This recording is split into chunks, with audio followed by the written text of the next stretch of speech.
Good morning, families and friends. You see, my topic for this morning is the God of second chances. You see, friends, have you ever failed God so deeply that you thought it was over? You see, Peter did. In John chapter 18, Peter stood by a charcoal fire and denied Jesus 3 times. And he swore, he said, "I don't know the man." And when the rooster crowed, his heart broke, and he ran out weeping, convinced that his story was finished. But in John 21, after the resurrection, Jesus meets Peter again beside another charcoal fire. You see, 3 times Jesus asked, "Do you love me?" And 3 denials, 3 invitations to grace. And then Jesus said, "Feed my sheep."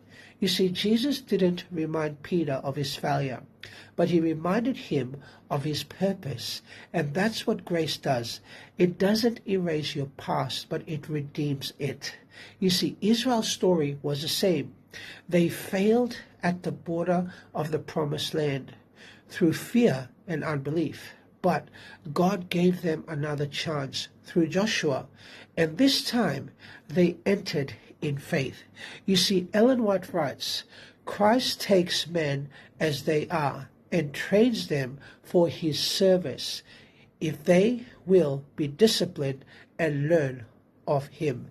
The Desire of Ages, pages 295. You see, friends, God still gives second chances, not because we deserve them, but because his love never gives up. You see, Peter the coward became Peter the preacher. Israel the wanderers became Israel the conqueror. And you see, your failure is not final. When Jesus lights the fire again and asks, "Do you love me?" that's your invitation to rise, to believe, and to follow again. Because the God who called you before still calls you now. God bless.